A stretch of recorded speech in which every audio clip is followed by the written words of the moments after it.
Hi guys, welcome back to my channel. How are we all doing? If you're new around here, I'm Adele. I'm on a journey to lose £100. I'm about halfway through. So in today's video, I am going through how I calculate my calories and how I think about it, if you know what I'm saying. Okay, so one of the standard ways of calculating calories is using the Harris-Benedict formula. Now that does things like, it takes your weight, then it times it by a certain amount because you're female, then it times it by a certain amount because of how active you are. But to save you all that tappy on a calculator, because do you know what, I'm not that good at maths, there are loads of calculators out there. There's loads of ways of calculating your calories, but in my opinion it's probably as good as any. But you feel free to check out different calculators and then take an average. That's what I would say, because that's what I used to do in the beginning. I used to go through different calculators and think, right, okay, where do they average out at, and I kind of used to take that. But I will go into the reason in a minute why it kind of almost doesn't matter. But anyway, so let's go through the Harris-Benedict one. So there's a link in the description below for the calculator that I'm just about to show you. So what I'm going to do, I'm going to take you through it. So I'm going to use not myself as an example for this, because I don't like to give my weight away. It just doesn't happen. Anyway, so I'm just going to use an average person, yeah, sort of like Jane Doe, if you like. So here is the calculator. Like I said, the link is below. Okay, so let's calculate the calories. So if you go to the link in the description box below, you will land on this page. So what you will need to do is put your height in. So I'm just going to use an average kind of person, not myself.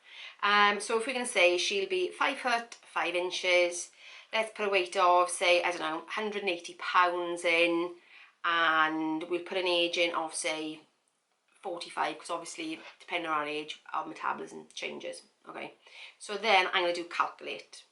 So as you can see in the green bar, it says there is a calorie of 1,532. So that is the amount of calories required to just exist before you start moving, before you start blinking, before you get up and make yourself a cup of coffee, before you do anything. Okay, so that is what it takes to just survive. What you now need to do is you need to times that by your activity level. So if you go down the page on the app, you will see the Harris-Benedict equation. So if you then click on that, it then gives you a table to show how much you need to times that figure by. If you're sedentary, you times it 1.2. If you're lightly active, you times it by 1.375. If you're moderately active, you times it by 1.54. People tend to overestimate how active they are. So what I'm doing is I'm going to put a little screenshot of like an infographic that I found, which gives you some sort of indication of how they classify these different sections. But for me, what I always do is, even though I look to walk at least 7,000-8,000 steps a day, which would put me probably, I would say, potentially as lightly active, I still put myself in a sedentary, because that is all I do. I don't really do anything else, and actually it's a good place to start. So I'm going to take that 1.32 and I'm going to times that by 1.2. We've got 1,838 calories. So that is your maintenance calories according to this formula. That is you just moving around your daily life. That's not doing any activity. That is just getting up, washing, dressing, cooking food, normal kind of stuff. Okay, so you need to take that 1,838 calories and minus 500 from it, because if you take 3,500 and split it over 7 days, that's 500 a day. So that is required to lose a pound of fat, so they say. So that gives you a calorie deficit of 1,338. So it's saying that you need to be at 1,338 calories a day to lose a pound a week. Okay, but you might want to lose half a pound a week, so in which case you would add on an extra 250 calories a day. So plus 250 equals 1,588.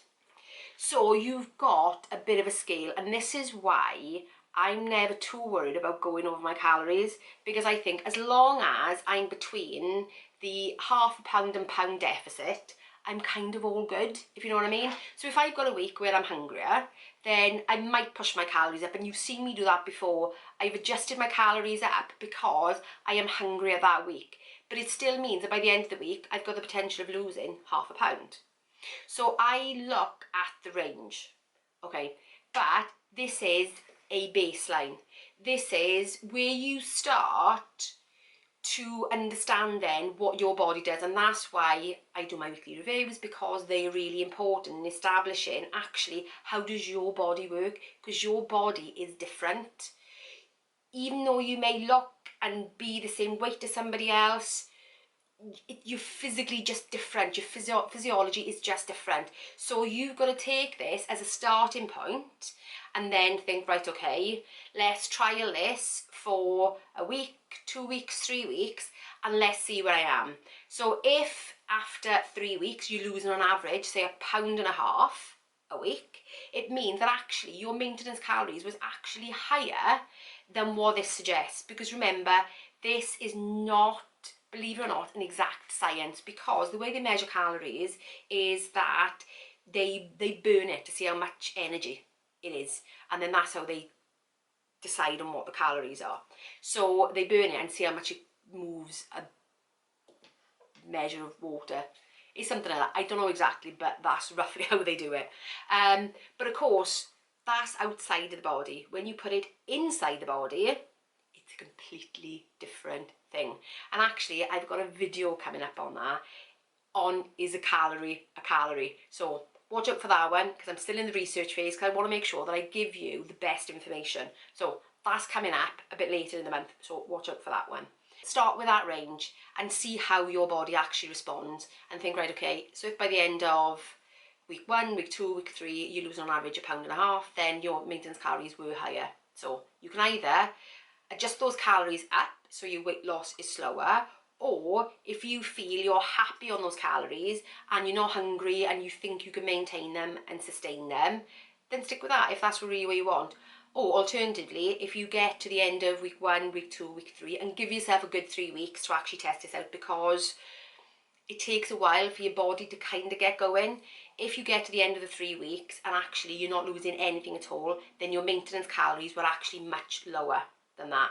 And that is true to say of people that have been on a weight loss journey or yo-yo dieted, because your metabolic rate does come down as a result of that. But like I said, it's going to be in another video.